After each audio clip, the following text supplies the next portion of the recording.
الحمد لله رب العالمين وأشهد أن سيدنا وحبيبنا ومطاعنا محمد خاتم الأنبياء والمرسلين وعلى آله وصحبه أجمعين.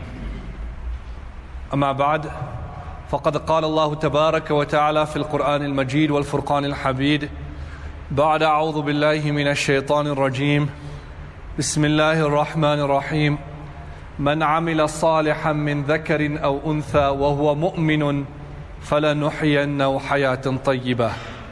صدق الله مولانا العظيم. أما بعد، السلام عليكم ورحمة الله وبركاته. Respected elders and brothers in Islam, if we look at the level at which we are living our lives these days, the quality of life in terms of the amenities that are available to us, judging by that, we can say that our lives have objectively and constructively improved by every conceivable standard. Because of the various items, technological, machinery and other types of items that have become available, life has or ought to have become more enjoyable and more fulfilling for us because of all that we have at our disposal. Yet we find that to a greater extent these days, more and more people are finding within themselves a feeling of hopelessness, helplessness, emptiness, hollowness. Is this really what life is all about? Is this what I worked my whole life for? Where I find myself at this point.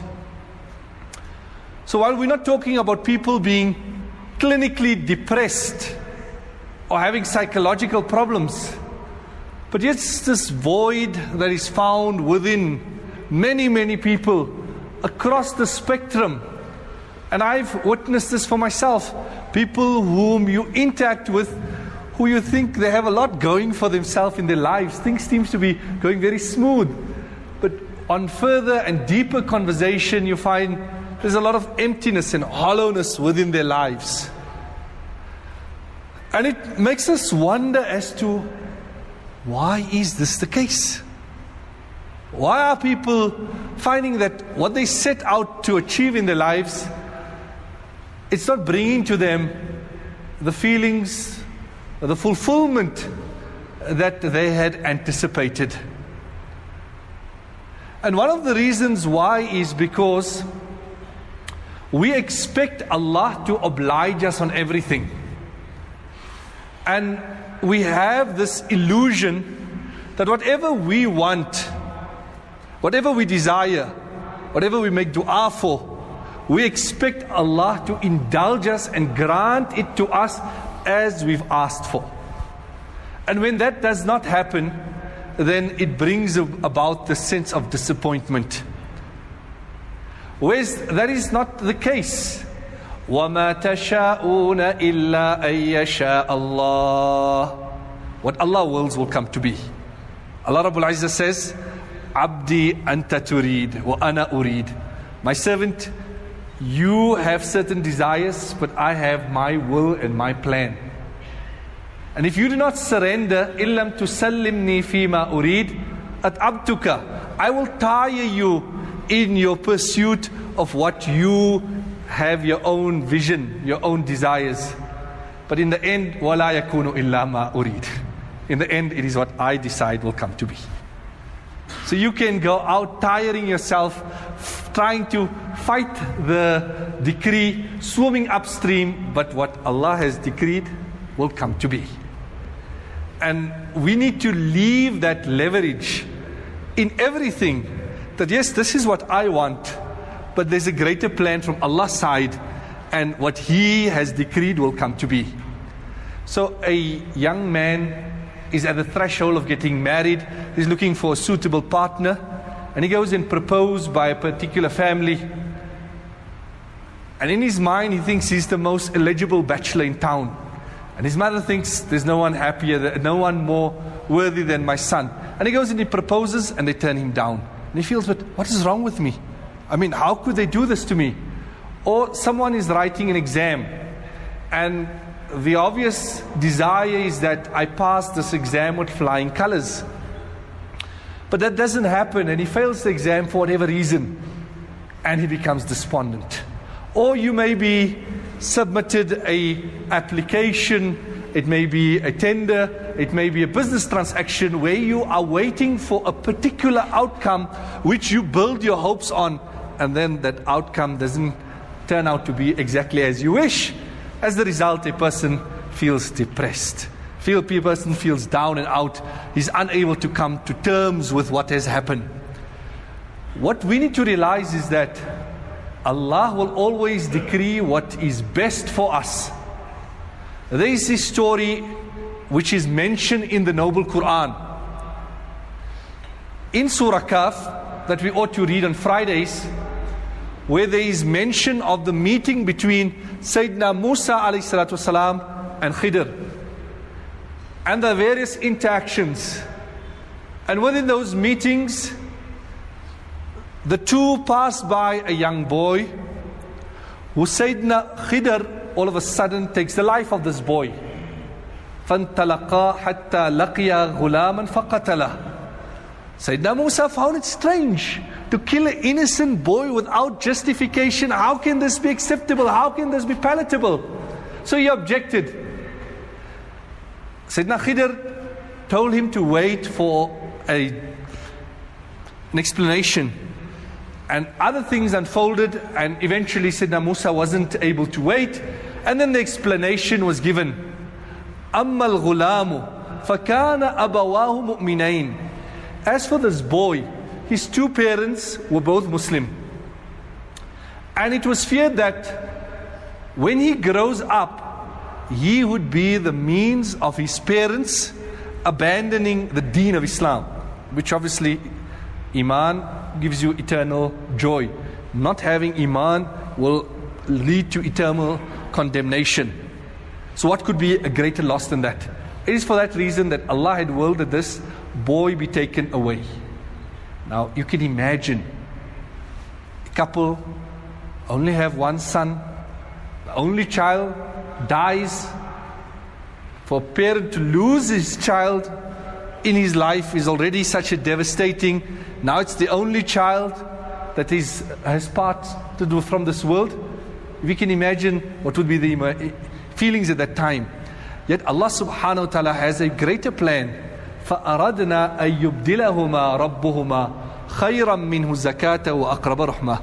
Allah wanted to grant this couple something better. And what was granted to them?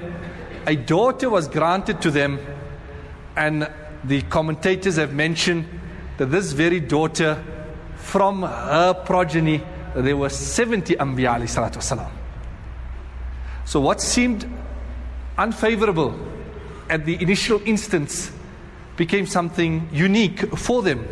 Allah Rabbul Izzah says, وَعَسَىٰ أَن تَكْرَهُوا شَيْئًا وَهُوَ خَيْرٌ لَكُمْ وَعَسَىٰ أَن تُحِبُّوا شَيْئًا وَهُوَ شَرٌ لَكُمْ. It may well be that there's something that you dislike, yet that is good for you. And it may be that there's something that you like, yet that is bad for you, and that's why we do not decree it for you.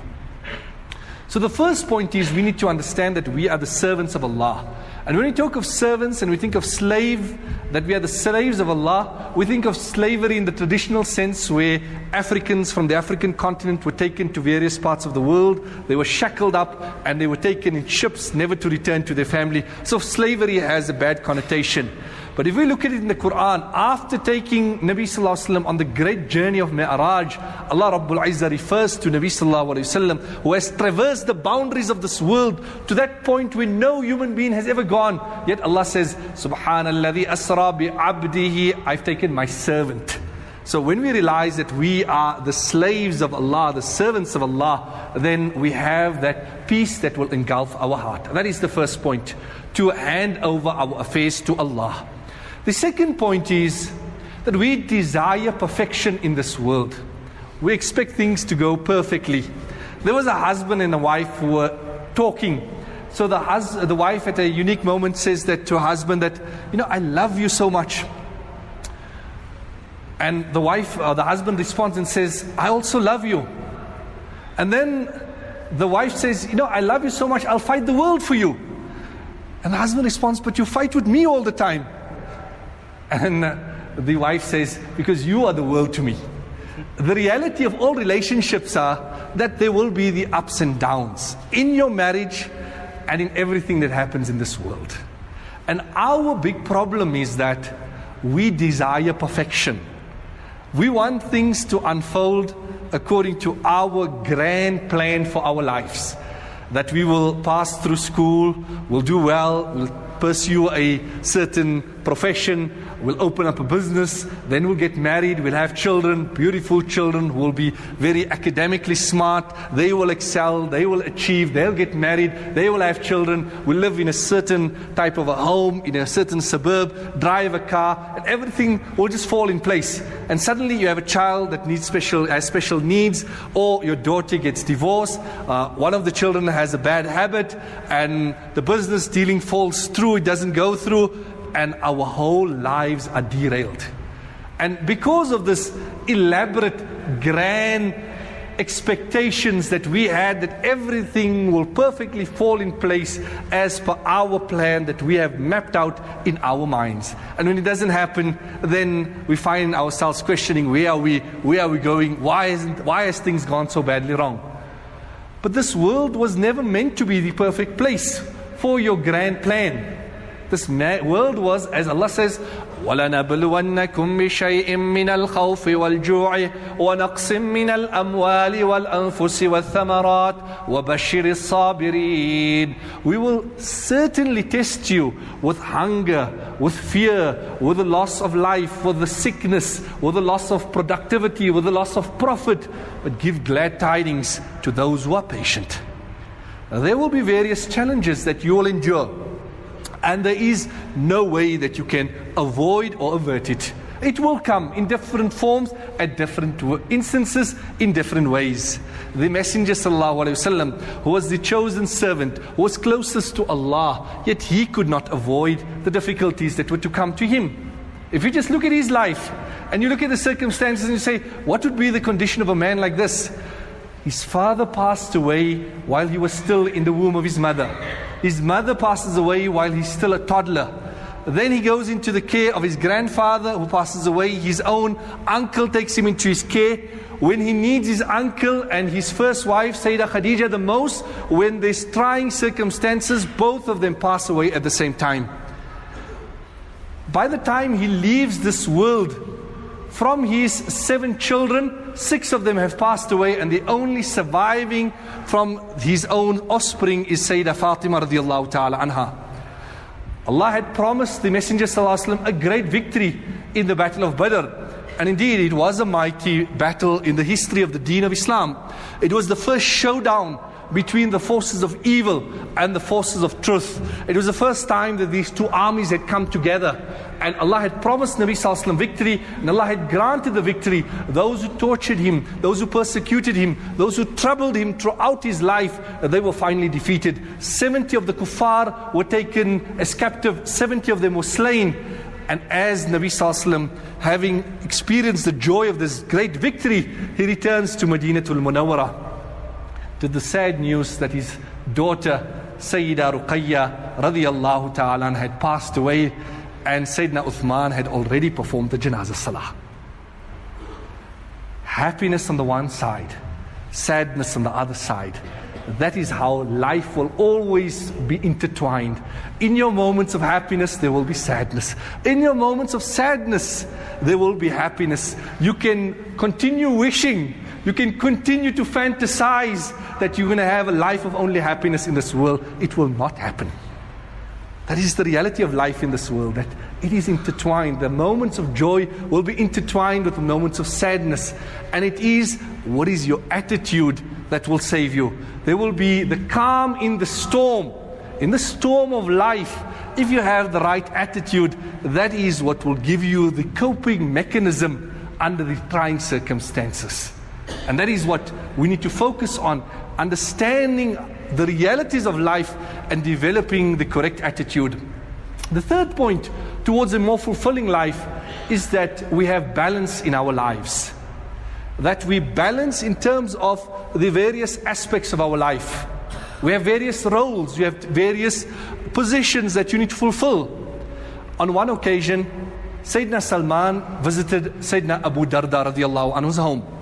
And when he came in the home, Ummi Darda, the wife of Abu Darda, he immediately noticed, Sayyidina Salman immediately noticed that she was disheveled. And he asked, what is the matter? And it was a very close link. This was the brotherhood that Nabi Sallallahu Alaihi Wasallam had established when the Muhajirin had made hijrah to Madinatul Munawwara. So he asked her, what is the problem? And she responded and said that your brother, Abu Darda, he is constantly in tahajjud the entire night. He's fasting every day and he has no interest in this world. If someone had to describe me in that way, I think, wow, those are accolades. You know, that is some praise. But Sayyidina Salman knew what she was alluding to. Anyway, Sayyidina Abu Darda now pitches up and he comes in the home and he welcomes his brother, his friend, and they present some food to Sayyidina Salman. And before Sayyidina Salman can eat, he noticed Sayyidina Abu Darda remaining away from the food. So he asked him, are you not going to eat? So he says, no, I'm fasting. So he says, what? He says, I'm fasting. He says, I take an oath that you have to eat with me. A person is fasting and nafil fast, he can break it for his guests. So he makes him eat alongside him. And then as they pass the night, in the early part of the night, Sayyidina Abu Darda now wants to go on the musalla to perform his tahajjud the entire night. And Sayyidina Salman stops him and says, no, let's go sleep.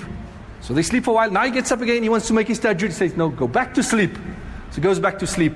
Third time he wakes up, it's now halfway through the night. He says, no, go back to sleep. He goes back to sleep. Now 1/3 of the night remains. He wakes up, he says, now you stand up. Now let's make tahajjud together. And he says to him, Inna li jasadika alayka haqqa, wa inna li rabbika alayka haqqa, wa inna li ahlika alayka haqqa, fa'a'ti kulla haqqin haqqahu. That indeed, your body has a right. Your family has a right. Your Rabb has a right. Perfection is in granting everyone their due rights. Granting everyone their due rights, that is what is perfection. That is how you will excel when you progress on multiple fronts. And you cannot be successful in this world until you have success stories on multiple fronts. So if you're immensely successful in your business, but your home is in shambles, you're not successful. You can be the best father, but if your marriage is not in a good condition, that you're looking after it all the time, you're not successful. You can be a dedicated, committed servant of the deen in terms of making effort in different ways for the propagation of deen. But on the other front, if you are neglecting in terms of fulfilling your rights for your family financially, or you are not fulfilling your family's rights in a different way, you are not successful. Success is when you have that perfect balance, where you grant of yourself for the multiple roles as a father, as a son, as a sibling, as a person in the business, as a person of the community. Once you are able to fulfill all those roles to the best of your ability, granting each one its true right, then you can say you're successful. The Sahaba was such. رِجَالٌ لَا تُلْهِيمْ تِجَارَةُ وَلَا بَيْعٌ عَنْ ذِكْرِ اللَّهِ. When they were in the business, yet they were not unmindful of the remembrance of Allah. Meaning that they were moments when they were in the business also. Yet that also reminded them of the bigger objective. So you cannot truly be successful until you are successful on multiple fronts. And one of the things that we need to value the most is our human relations. That many people, on their last moments of their life, they won't say that, I wish I passed that one exam, or that one deal that I was involved in, if it had to go through, I would have had a better life. But what people tend to regret is the lack of time that they may have spent with their family members, or the manner in which they interacted with their family members, the quality of the interaction that they had. There's this story that I received on social media that was circulating. There were two people who were terminally ill. And they were booked into this hospital. And both of them were bedridden. Both of them were in one room, and there was just one window in the room. And they were both lying down. And they would talk to each other about life, about their families, about when they were together in the army, about their holidays, about business, and about various things. And one of the people in this room was close to the window. He had water in his lungs. And to drain the water, every afternoon, they would make him sit up so he could drain the water. And while he was sitting up, he could look through a window. And what he would do when he had that time, he would describe to his friend on the other side of the room what he would see out of this window. And they were both from the army, so he would describe different things. He described that there was a lake, a park, green, lush gardens, trees. In the afternoon, families would come together, have picnics. Children would be playing in the jungle gym and the seesaw and the swings. Children would bring their small boats and go into the river. He would describe these scenes through what he saw through the window to the other one on the other side of the room. And he brought those scenes alive. And the other one, who was totally bedridden, he lived for those moments when he would get his window into the world. One day he described a parade coming by, an army parade, and he described it so vividly that the other person who was laying there, even though he didn't hear anything, it was so alive that he could see it in front of him. And this continued for a period of time. And eventually, one day, something happened suddenly. And when the nurses came in the morning, they found that the one close to the window had passed away. His lifeless body was laying there. They removed him, and now the other one was alone in the room. And when the time was suitable, he then asked the nurse that, can you move me to the window so I can also take a peek out of the window? Because that was all that he lived for. And the nurse said, yes, that is fine. And she then moved him to the window.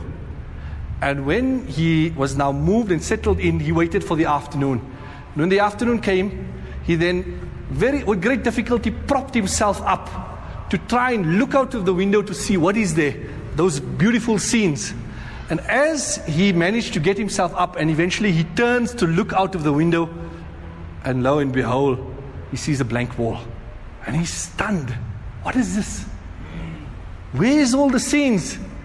And he's confused. He doesn't make sense of it. That what's going on here? Where's those scenes that were described to me? And he then turns to the nurse and asks, what's going on? And the nurse says to him that the one that would describe to you, he was blind. So he asked him, why? And she explains, says, perhaps he did that to make you happy, to bring some joy to you.